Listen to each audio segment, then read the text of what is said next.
Assalamualaikum warahmatullahi wabarakatuh. Halo anak-anak Ibnu Sina, apa kabarnya hari ini? Semoga dalam keadaan sehat ya. Bertemu lagi bersama Bu Riri kali ini di jadwal pembelajaran tematik. Jadi coba disiapkan terlebih dahulu buku tema dengan alat tulisnya ya. Sip kalau sudah disiapkan. Nah, sebelum memulai pembelajaran, alangkah baiknya kita berdoa terlebih dahulu ya. Berdoa dimulai.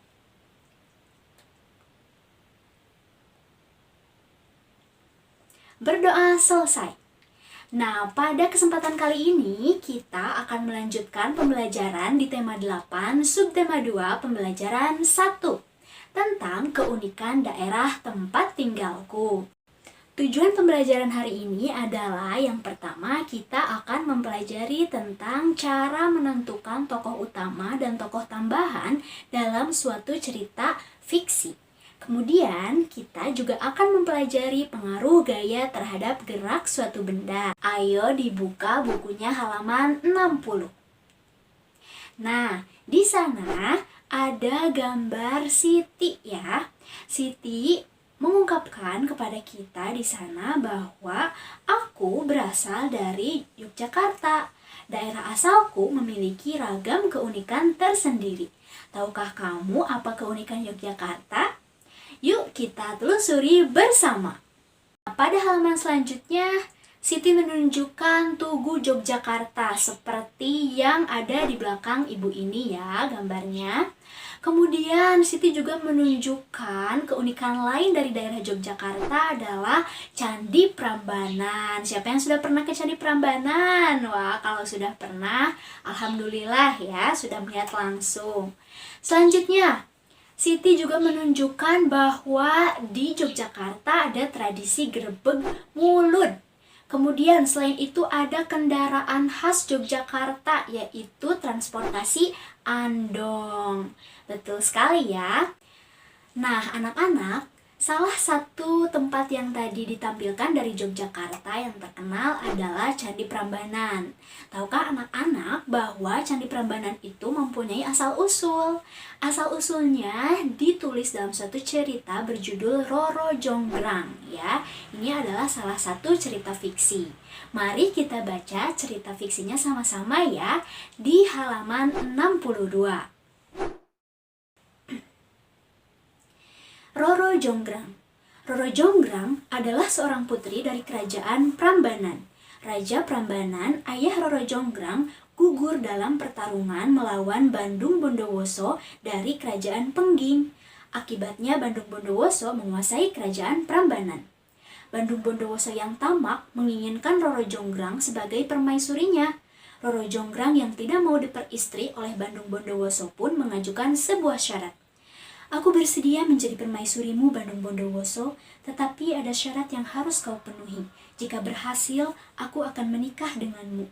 Namun jika kau gagal, izinkan aku pergi, kata Roro Jonggrang. Apapun yang kau minta akan aku penuhi, Roro Jonggrang. Jika aku gagal memenuhinya, aku akan mengembalikan kerajaan ini kepadamu, sahut Bandung Bondowoso angkuh. Aku minta kau membangun 1000 candi untukku. Semua harus selesai sebelum matahari terbit esok, sahut Roro Jonggrang.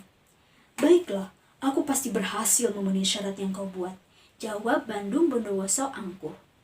Bandung Bondowoso meminta bantuan pasukan jin untuk membangun 1000 candi. Dalam sekejap, bangunan candi mulai tampak. Roro Jonggrang panik, dia mengadu kepada Bisumi, dayang kepercayaannya. Bisumi mempunyai ide untuk menggagalkan pekerjaan Bandung Bondowoso. Dia segera memerintahkan para dayang untuk menumbuk lesung dan membakar jerami. Suara lesung bertalu-talu dan semburat api yang memerah di langit membuat suasana seperti pagi hari. Ayam-ayam jantan berkokok bersahut-sahutan. Mendengar kokok ayam jantan, pasukan jin terkejut. Hari sudah pagi, kami harus pergi, teriak pasukan jin sambil bergegas meninggalkan Bandung Bondowoso dan candi-candi yang telah mereka bangun. Roro Jonggrang mendatangi Bandung Bondowoso. Roro Jonggrang segera menghitung candi-candi yang sudah selesai. Candi-candi ini hanya ada 999, kurang 1 candi, kata Roro Jonggrang kepada Bandung Bondowoso. Bandung Bondowoso tidak percaya dengan perkataan Roro Jonggrang. Dia segera menghitung banyak candi dan ternyata memang benar hanya ada 999 candi. Bandung Bondowoso marah besar. Aku tidak akan kalah, Roro Jonggrang. Aku akan mendapatkan 1000 candi seperti yang kau inginkan. Kenyataannya candi yang kau buat kurang 1, Bandung Bondowoso. Kau tetap harus menepati janjimu, sahut Roro Jonggrang. Kalau begitu, akan kuubah kau menjadi candi ke-1000. Dengan kesaktiannya, Bandung Bondowoso mengubah Roro Jonggrang menjadi patung batu. Patung itulah yang menjadi candi ke-1000. Candi-candi itu hingga kini masih berdiri tegak di wilayah Prambanan. Nah, itu dia cerita asal-usul Candi Prambanan dari teks berjudul Roro Jonggrang. Nah, di halaman selanjutnya, halaman 63, ada beberapa soal yang harus dijawab ya. Nah, kita jawab bersama-sama ya. Yang pertama, ada pertanyaan, apa itu cerita fiksi? Nah, siapa yang masih ingat apa itu cerita fiksi? Ayo, iya betul, cerita hayalan ya.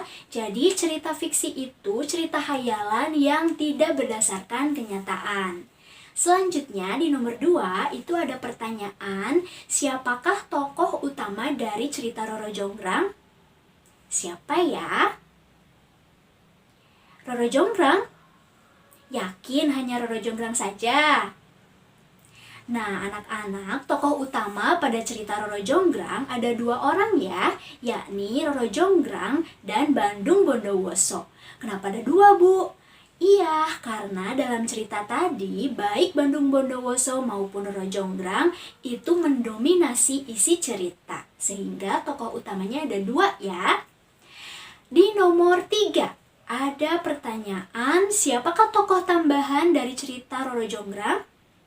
Nah, ini berarti selain tokoh utama yang sudah disebutkan tadi, berarti siapa?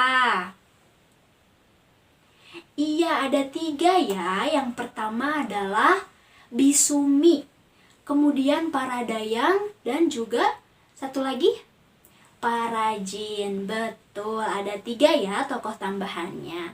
Nah, anak-anak, kalau misalkan tadi Bandung Bondowoso meminta bantuan atau jasa dari para jin untuk membangun suatu bangunan, kalau di dunia nyata nih ya, tidak mungkin ya kita meminta bantuan jin dalam membangun suatu bangunan, melainkan kita pasti meminta bantuan atau jasa siapa ya? Iya, betul, tukang bangunan. Betul ya, tukang bangunan. Nah, kalau misalkan tukang bangunan sedang bekerja itu pasti sibuk ya. Ada yang sedang menata batu bata, ada yang mengangkat beban, dan ada pula yang mendorong gerobak. Nah, dalam kegiatannya, tukang bangunan pasti banyak mengeluarkan tenaga atau banyak memberikan gaya ya. Tapi ingat, bukan gaya seperti gaya foto ya. Bukan gaya seperti cekrek-cekrek foto, bukan.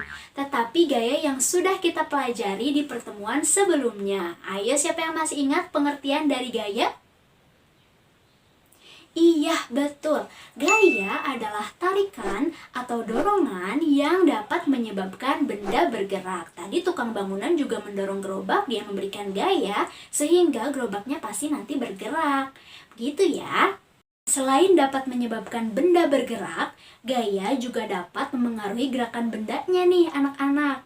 Bagaimana ya pengaruh gaya terhadap gerak suatu benda? Akan kita pelajari bersama dengan mengamati sebuah video percobaan yang langkah-langkahnya mengikuti langkah-langkah di buku tematik halaman 65. Dibuka dulu. Nah, di halaman 65 itu ada percobaan berjudul menendang dan menghentikan bola. Nah, di sini ibu mempunyai video di mana ada 2 orang anak lelaki yang saling menendang dan menghentikan bola. Berikut ini videonya. Coba diperhatikan ya gerakan bolanya. Nah, ini mula-mula bolanya itu sebelum ditendang diam ya keadaannya. Kemudian setelah ditendang bolanya bagaimana? Menggelinding. Kemudian lawan mainnya menghentikan bola tersebut ya. Kemudian ditendang balik ke lawannya. Nah, dalam percobaan tadi berarti apa yang diberikan oleh gaya atau pengaruhnya terhadap bola? Apa ya terhadap gerakan bolanya nih? Iya, pengaruhnya adalah ternyata gaya dapat memengaruhi benda yang semula diam menjadi bergerak. Sebaliknya, saat bola itu diberhentikan lalu ditendang balik, ternyata gaya dapat memengaruhi benda yang semula bergerak menjadi diam. Seperti itu ya, dari percobaan tadi kita dapatkan dua pengaruh. Selanjutnya masih tentang pengaruh gaya terhadap gerak benda. Ini ada percobaan yang ada di halaman 66. Dibuka dulu. Nah, di sana di halaman 66 ada percobaan berjudul menarik mobil mainan. Bahan-bahan yang diperlukan adalah mobil mainan tentunya, kemudian tali.